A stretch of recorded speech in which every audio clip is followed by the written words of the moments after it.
if you just saw the last one, customer sent a couple knobs and 3 totes, and we did an unboxing. We thought that'd be kind of fun because I could pull it apart and talk about the things that needed to be fixed and show you what it looks like when it comes to me, give you my first impressions. So let's just go back that tape up, and here they are on their way out. So obviously I have not boxed these yet, but I thought it'd be fun to revisit. When I opened this up, the very first one that I looked at was this guy right here. And what we had with this one was a previous repair. Someone had done their own glue job, and it was really tight, but it was very visible. And so what I like to do when I reset these is make it as transparent or as invisible as possible. So this is all original tote, the original brake. I unglued him essentially. And I talked about in my previous unboxing too, the weight of this one. It felt really dry. It has a lot of checking in it. And if we look really close, there were some things going on here on the back that I didn't really love.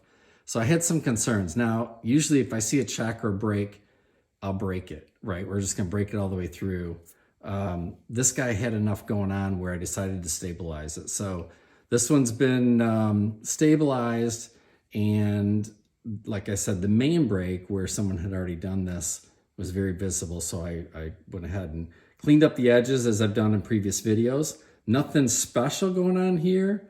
There is no finish, of course, color. This is the original Brazilian rosewood with 3 coats of lacquer and then a paste wax on top. So talking to the customer, I know this is a user. We talked about integrity. I considered putting some carbon fiber rods in here as I've done before. But on this one, I went ahead and stuck the brass tube in. So this guy's been tubed. See if I can give you a shot of that.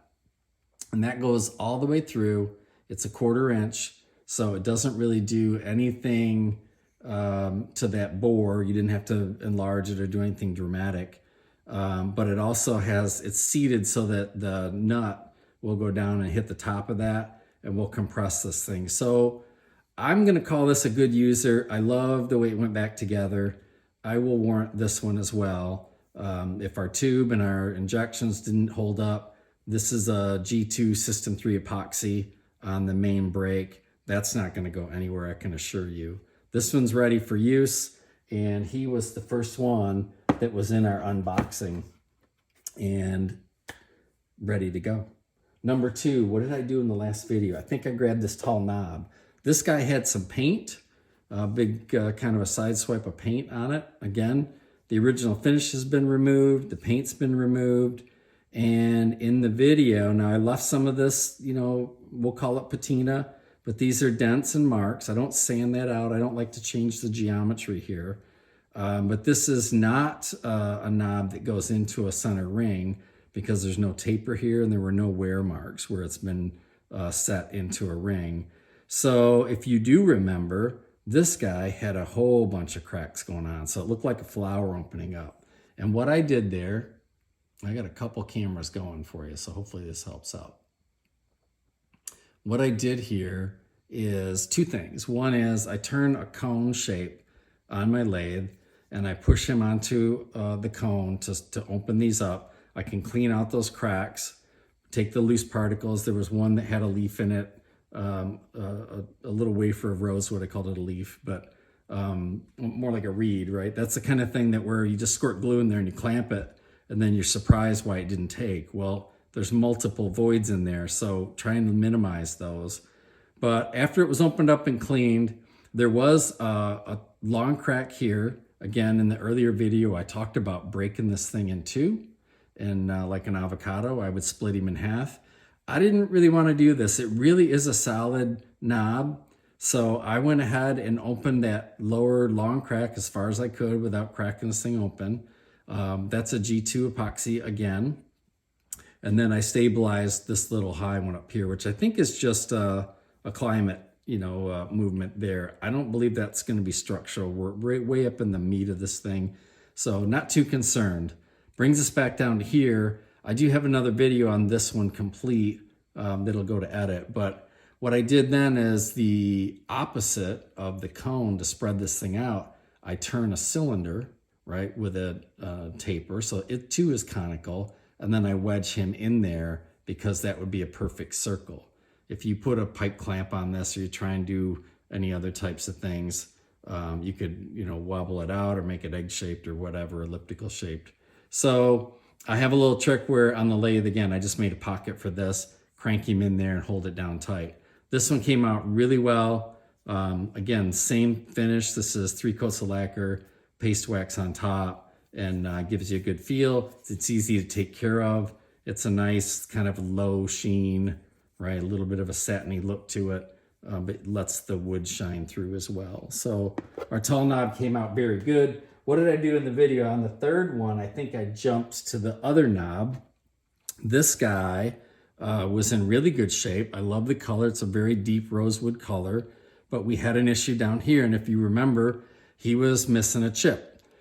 So looking at the grain, right, it's going to be this side or this side. Right there's my 2 circles.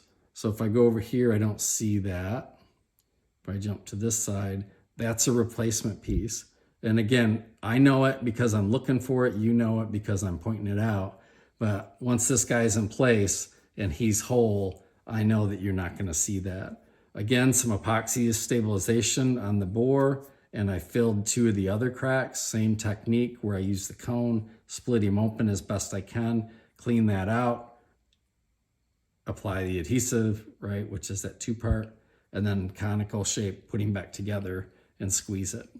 Didn't take any of the dents out. There's some marks in here. Those are original, and we're just leaving them in there. It gives it that, you can tell clearly this has been rejuvenated, but I didn't take all the history out of it. So a couple strong weekends on that user plane, and he'll be right back in. He's good for another 100 years, I think. Number 4 in our 5-piece ensemble was this guy. This one initially was missing a horn, so that's a new rosewood horn, and it was really solid. This has a nice feel to it, very dense. It's got good weight. There was no mid-body break, and as I was talking, if you remember, we rolled this up and the toe was split. So there was a crack in here. He's been repaired, and then at the very last second, I turned it over, and this whole thing was cracked, right? So the whole toe was busted out, and that's now been repaired. So this guy looks about as close to new, I think, as it's gonna. When there's a horn missing like that, someone might ask, how do you know exactly what shape?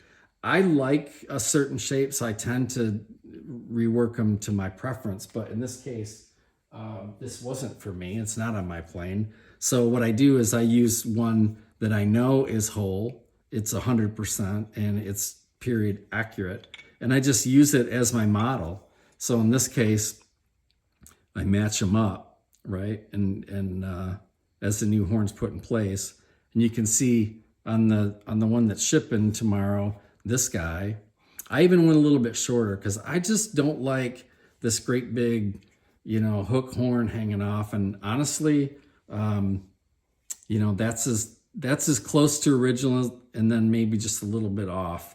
And I like the little flat back here too, so I put that on.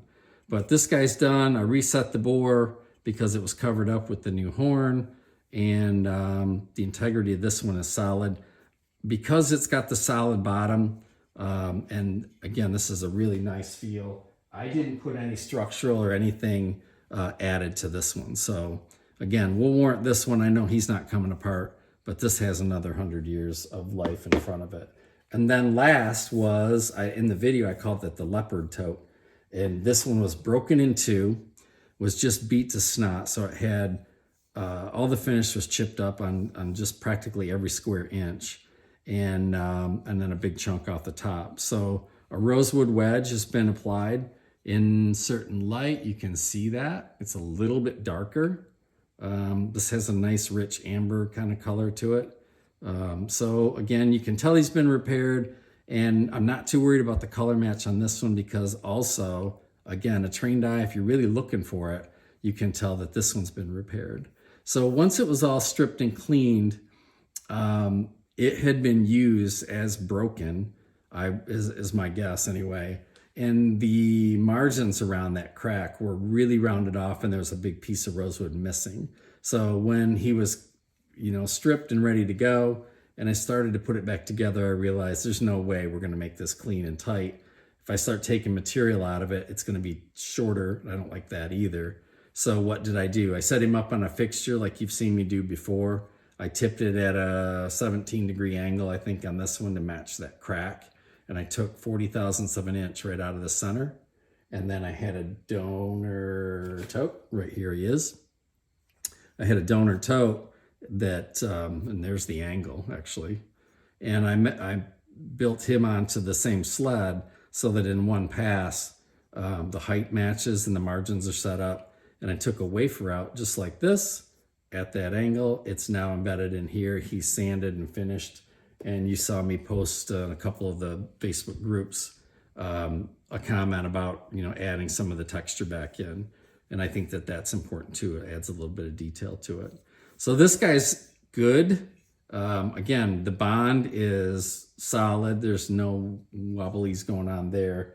I know that he's good for another 100 years as well. So there's our 5-piece ensemble. I'm sorry I didn't go through all the instruction. I have hours and hours and hours invested in these 5 pieces and a lot of footage, and the editing I know you don't want to wait for. So let me get a couple jobs out and get things rolling with this new setup, and you will see some really cool videos coming up because we got a lot of totes, a lot of things to work on. So clearly there's no shortage out there, but I thought you wanted to see these guys before they went going on. Thanks for watching. Again, I really appreciate you guys hanging out with me and being so patient. Ask any questions you have. I'm always willing to share, always willing to help you out, and time permitting. And I appreciate the likes and subscriptions. So I will talk to you guys soon. Thanks again. Bye-bye.